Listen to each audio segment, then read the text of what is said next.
શરૂઆત કરશું તો આ સિંગના દાણા લીધા છે એને પહેલા શેકી લેશું. તો આપણે એક તવલું મૂક્યું છે, આમાં સિંગ દાણા નાખી દઈશું.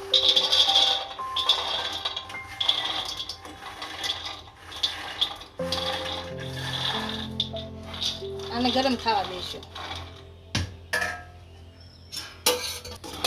સિંગદાણા આપણે સારી રીતે શેકી લેશું, કેમ કે લાલ ડાઘ ન પડે એ રીતે શેકવાના, કડક એકદમ. આપણા સિંગદાણા સારી રીતે શેકાઈ ગયા છે. અને ગેસ બંધ કરી અને નીચે ઉતારી લઈએ. અને એક વાસણમાં કાઢી અને ઠરવા દેશું, પછી ફોતરા ઉખાડી લેશું. બધા સિંગદાણા આપણા ફોતરા કાઢી લીધા છે. અને હવે મિક્સરના ખાનામાં દળી લેશું.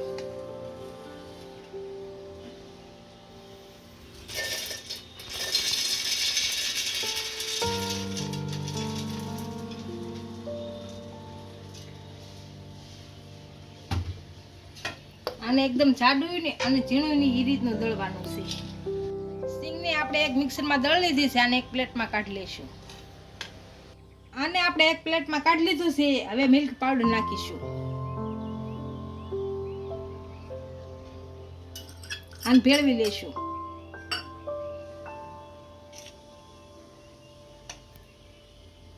આમાં એલચી પાવડર નાખીશું.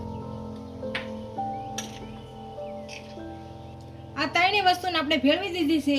આપણે ગેસ ચાલુ કરી દીધો છે. આમાં આપણે એક વાટકી ખાંડ નાખીશું. આપણે ખાંડ ડૂબે એટલું પાણી નાખીશું. આની એક તારની સાહણી કરી લઈશું.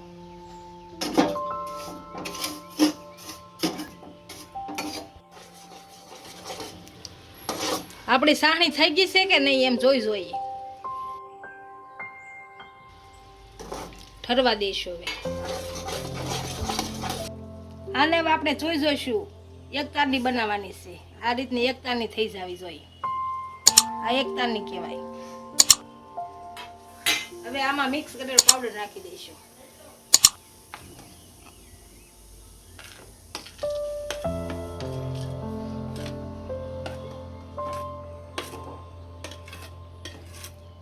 એકદમ ધીમો ગેસ રાખવાનો છે. અને હલાવી નાખીશું.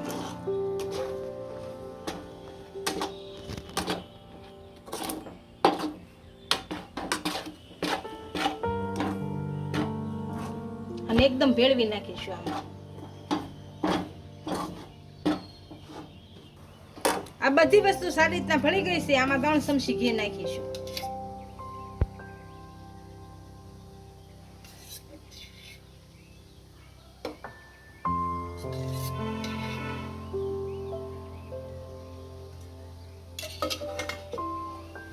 અને ભેળવી નાખીશું.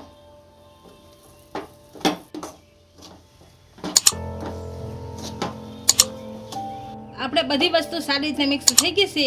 અને ગેસ બંધ કરી અને એક વાસણમાં કાઢી લેશું. આપણે થોડુંક થઈ ગયું છે. અને એક પ્લાસ્ટિકનો કાગળ લીધો છે. આમાં ઘી લગાવી દીધું છે. અને હવે આમાં નાખી દેશું. ઠરી ગયું છે. અને નાખી અને મોહળી લેવું સારું.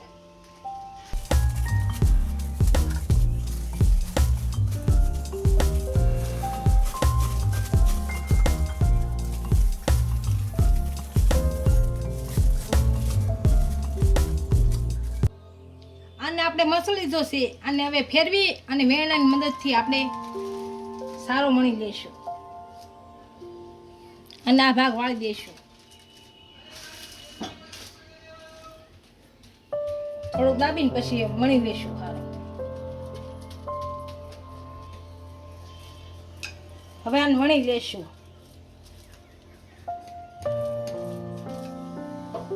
હવે આની ઉપરથી આપણે પિસ્તા નાખી દઈશું.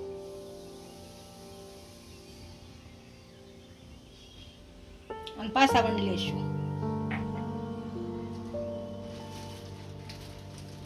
એટલે આપણા પિસ્તા બધા એમાં અંદર બેસી જાય. આને આપણે પાથરી લીધું છે. આને હવે બટકા પાડી લેશું.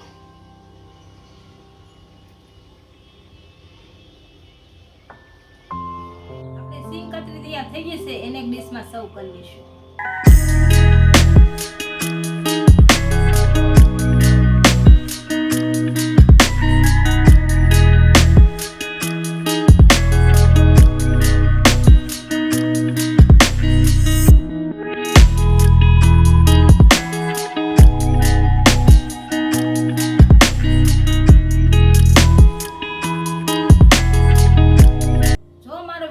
હોય તો વિડીયોને લાઈક કરી દેજો, ઇન્સ્ટાગ્રામ અને ફેસબુક પર ફોલો કરી દેજો. મળીએ નવા વિડીયો સાથે.